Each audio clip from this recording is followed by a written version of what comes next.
In the United States, one of the biggest disadvantages and struggles people face, especially those of the African American community, is police brutality. Police often abuse their force and are too aggressive in their stops and arrests. They often beat people with no reason or no one provoking them to do so. This is a problem because African American people shouldn't have to live in fear of getting stopped by the police for little things such as speeding.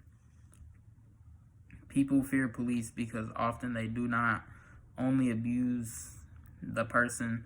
The police have used their power in the past to murder those of the black community for no reason, with little to no consequences.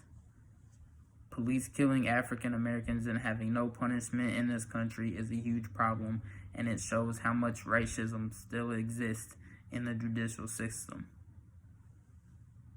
It also shows how biased the judicial system is towards the white community over the black community.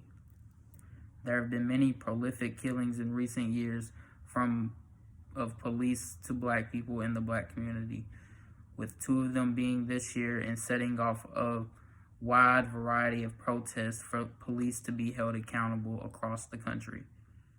The recent killings of George Floyd in Minneapolis and Breonna Taylor in Louisville have sparked a huge outrage across the country because it took 3 months for officers who suffocated Floyd to be charged, and only one officer who fatally shot Taylor was indicted.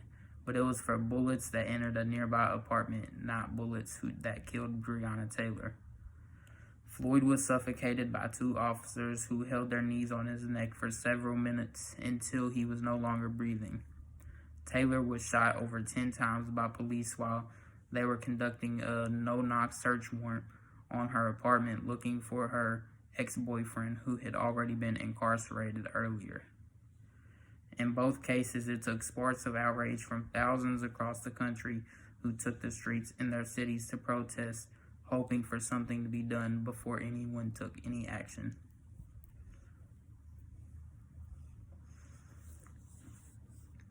While police are not all bad and don't all of them abuse their power, it is important as a country that the ones who do break the law suffer equal consequences to someone on the street if they were to break the law.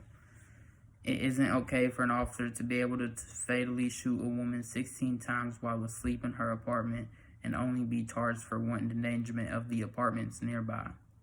It has been made clear by officials in Louisville that they do not intend to charge anyone for the murder of Breonna Taylor. They have ignored the cries for justice from thousands who have marched in the city for over 100 days in a row, while facing unnecessary use of force such as tear gas and rubber bullets from the police during the protests.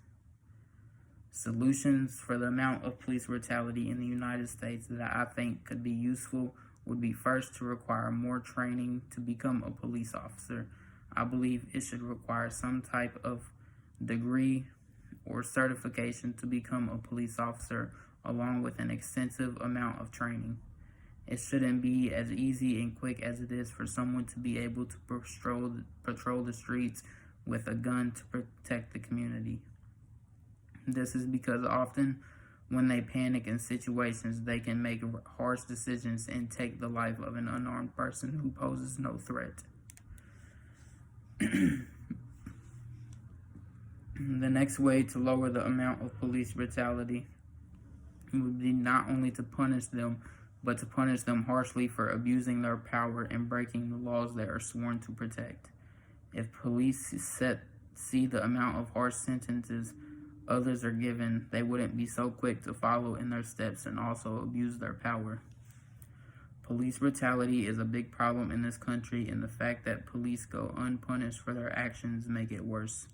The United States needs to fix its broken justice system so it respects the loss of African American lives to the reckless use of force by police. Until officers are punished for the crimes they commit, the problem will continue to grow and tensions will continue to rise. Thank you for listening to my speech. My name is David Brewer, and have a good day.